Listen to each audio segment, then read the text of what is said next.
I don't know. I think that term has been kind of overused. Same thing as AAA and indie. It doesn't mean a lot anymore, in my opinion. I think that if you had to define it, if you're asking me to define it, it's someone that has that independent spirit, someone that's making it on their own, right? And they start that project with the idea of, I don't know how I'm going to get funded, I don't know if I'm going to get published, I don't know where it's going to go, but I'm going to make this happen on my own. Artistically, this is something I want to make, right? The commercial appeal and how far it goes, I have no idea, but I know that I want to make this game just because I want to make this game. I have a creative vision of how to make it. Oh, it's all over the place. With all what is that's a crazy question. Yeah, I know. The industry.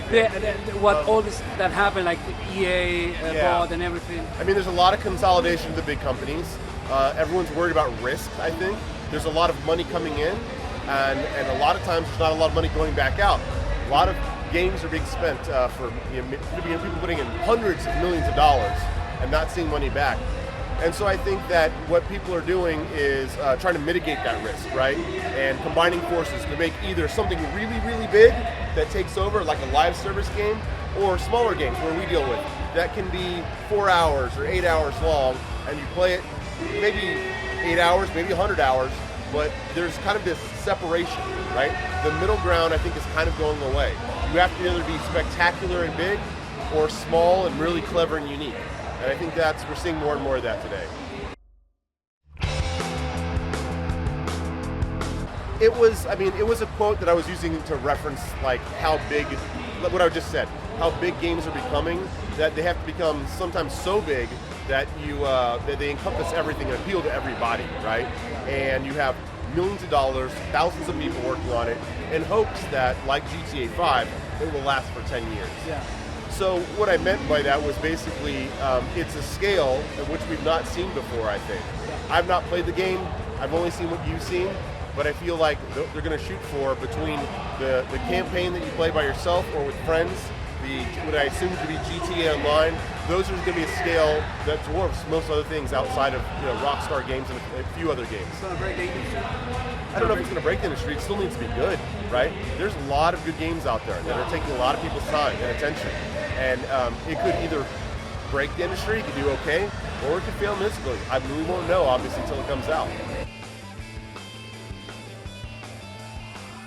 Yeah, we get a lot of, obviously, games pitched to us, and we look for a few things. Certainly, our personal preference has a lot to do with it, like what we want to play ourselves, what we enjoy. We also are really looking for developers with a clear creative vision, right? They know exactly what they want to make. They don't know necessarily even how to make it, right? But they know what they want to make, and what makes it unique, what makes it stand out. It's very clear from them from the very beginning what they're going to do. If you look at these games today that we have here, Quarantine Zone, Four Strikes, Skate Story, Ball Pit, they're very clear vision. They have a very straightforward and very, like as soon as you play it, you know what it's about, right? And you know why it's fun and why it's different and why it doesn't quite feel like something you've played before. We look for that in a game, and we look for a developer that wants to work with us, right? That wants to be collaborative with us, that wants to take our input and accept it or even push back, but have a good conversation. We want someone to work with. So we don't want to work with assholes. We want to work with people that are excited about making the game. They're not doing it just for the money, they're doing it for the art. But we also work with people that we just meet, right? They'll email us just a pitch, or they'll go to the website and submit it.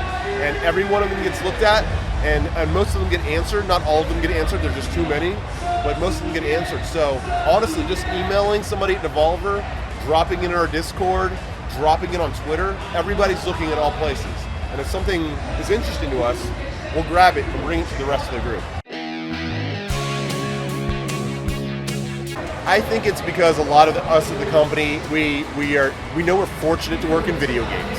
It's still video games. This isn't life or death, right? It is video games. It's fun. Look around us. Look at all the people enjoying it. It's entertainment. So being able to make fun of ourselves and make fun of the industry as a whole, including ourselves, is important. We don't get it right all the time. Sometimes we take ourselves too seriously, and we have to be able to make fun of that. And I think that comes from the people and the developers we work with who know that this is important to them and important to us, but at the same time, it's art, and art can be fun, art can be sad, Art can be silly, art can be mean, but we kind of embrace that.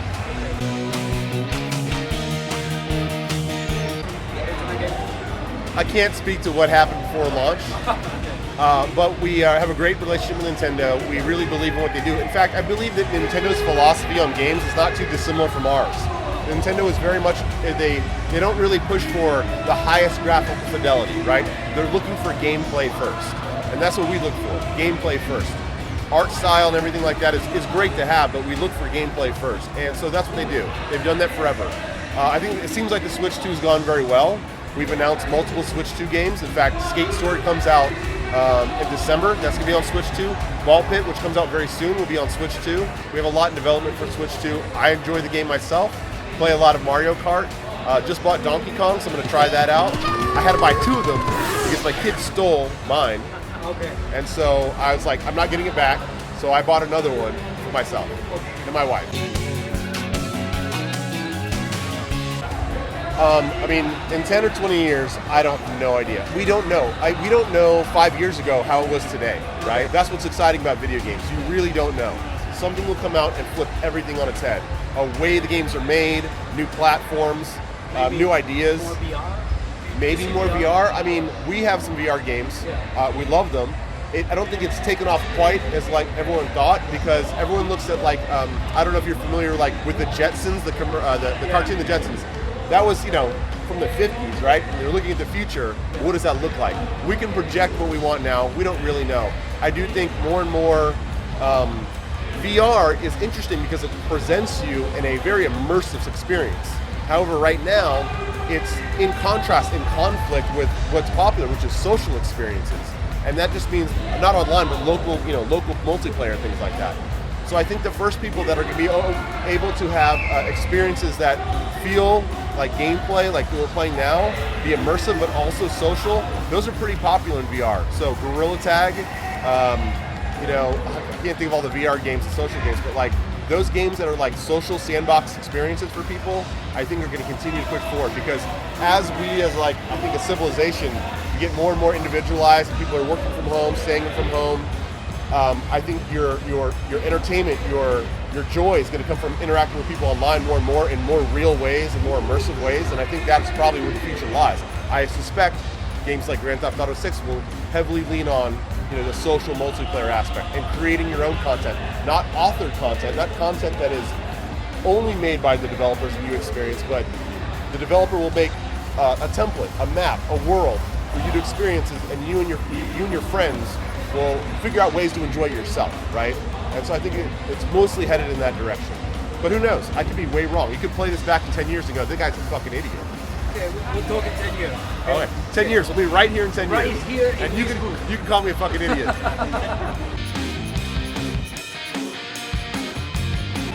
It is very similar to my last answer. I don't know, right? I think that people are going to start using it to test games, maybe localization, as long as it's good enough. But I think we always need the human touch on these things. Even if you use AI, I think a person still needs to look at it, and at least at this stage, to really check that it's working. I'm interested in generally in the creative community. Like, I think people still tell meaningful, interesting stories, right? I don't think, at least at this stage, artificial intelligence could come up with a game like Gris or Neva, right? 2 popular games we worked on with the Gamada Studio. However, I do think one of the big issues I worry about personally is putting a game ID, announcing a game, and people using AI to copy it quickly and put a shitty version of that out days after you just announce it. And I think that's a big danger that we're going to have to work out for. And players are going to have to understand and hopefully support game developers and not people that are just cutting corners and copying other things. I think copies are going to be really problematic in the future. Okay, Nigel, thank you so much for your time. No problem. Pleasure to meet you. Yeah, pleasure to meet you. Thank you. Thank you so much.